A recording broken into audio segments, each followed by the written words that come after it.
আসসালামু আলাইকুম ওয়া রাহমাতুল্লাহি ওয়া বারাকাতুহু নাহমাদুহু ওয়া নুসাল্লি আলা রাসূলিহিল কারীম আম্মা বাদ।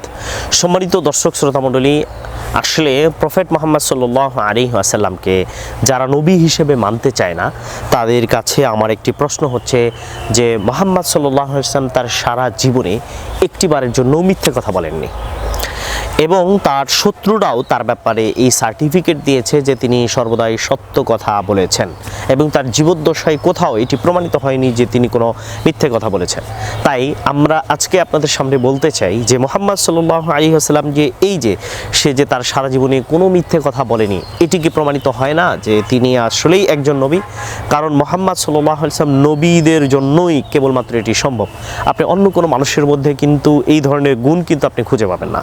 তাহলে আমরা এখান থেকে কি বুঝতে পারলাম? আমরা বুঝতে পারলাম যে মুহাম্মদ সাল্লাল্লাহু আলাইহি ওয়াসাল্লাম তিনি তার সারা জীবনে একটিবারের জন্য মিথ্যে কথা বলেননি, আর এটি প্রমাণ করে যে মুহাম্মদ সাল্লাল্লাহু আলাইহি ওয়াসাল্লাম একজন নবী ছিলেন। কারণ একজন মানুষের পক্ষে একজন স্রষ্টার প্রেরিত বিশেষ রহমত ছাড়া একজন মানুষের পক্ষে তার সারা জীবনে মিথ্যে কথা বলা কখনোই সম্ভব নয়। তাই আমরা এখান থেকে বলতে পারি যে মুহাম্মদ সাল্লাল্লাহু আলাইহি ওয়াসাল্লাম একজন নবী ছিলেন। এখন প্রশ্ন আসতে পারে যে মুহাম্মদ সাল্লাল্লাহু আলাইহি ওয়াসাল্লাম যেহেতু সত্য কথা বলেছেন, তো তিনি মিথ্যে কথা বলেছেন কিনা? কারণ ওনার হিস্ট্রিটা তো লিপিবদ্ধ করেছেন ওনার যারা ফলোয়ার্স, যেরকম ধরেন শেখ মুজিবুর রহমান, তার হিস্ট্রি যদি কেউ লেখে তাহলে সেক্ষেত্রে আমরা জানি যে তার সম্পর্কে ভালোটাই লিখবে। তাহলে এটা তো মুহাম্মদ সাল্লাল্লাহু আলাইহি ওয়াসাল্লামের ক্ষেত্রে ঘটতে পারে যে মুহাম্মদ সাল্লাল্লাহু আলাইহি ওয়াসাল্লামের ব্যাপারে যে তার ফলোয়ার্সরা লিখেছে তার হিস্ট্রি, তো এটা তো তাদের পক্ষেই যাবে। কিন্তু এখানে আমরা এই যুক্তিটাকে আমরা যদি বাস্তবিকভাবে এই যুক্তিটাকে বিশ্লেষণ করার চেষ্টা করি, তাহলে আমাদের কাছে যে জিনিসটি পরিষ্কার হয় সেটি হচ্ছে যে মুহাম্মদ সাল্লাল্লাহু আলাইহি ওয়াসাল্লামের ব্যাপারে সাহাবাদের যে ধারণা কি ছিল, অর্থাৎ মুহাম্মদ সাল্লাল্লাহু আলাইহি ওয়াসাল্লাম যে কোনো কাজ করবেন সেটা কিন্তু তাদের নিকট সঠিক হিসেবেই কিন্তু সাব্যস্ত হবে। কারণ মুহাম্মদ সাল্লাল্লাহু আলাইহি ওয়াসাল্লামের প্রত্যেকটি কাজই অনুসরণীয়।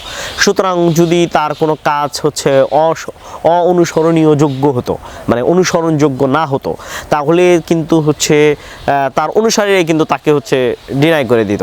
কিন্তু যেহেতু মুহাম্মদ সাল্লাল্লাহু আলাইহি ওয়াসাল্লামের সকল কিছুই অনুসরণযোগ্য, সুতরাং আমরা এখান থেকে বলতে পারি যে মুহাম্মদ সাল্লাল্লাহু আলাইহি ওয়াসাল্লামের যেহেতু সব কিছু অনুসরণযোগ্য, সুতরাং তার সব কিছুই লিপিবদ্ধ হয়েছে, কোনো কিছু বাদ পড়ার কিন্তু এখানে জায়গা নেই। কারণ শেখ মুজিবুর রহমান কিংবা জিয়াউর রহমান বা আরও যারা বিশেষজ্ঞ বা সম্মানিত ব্যক্তি আছে, তাদের সব কিছু লিপিবদ্ধ হয় নাই, কারণ তারা সত্যের মানদণ্ড না, আর মুহাম্মদ সাল্লাল্লাহু আলাইহি ওয়াসাল্লাম নিজে একজন সত্যের মানদণ্ড।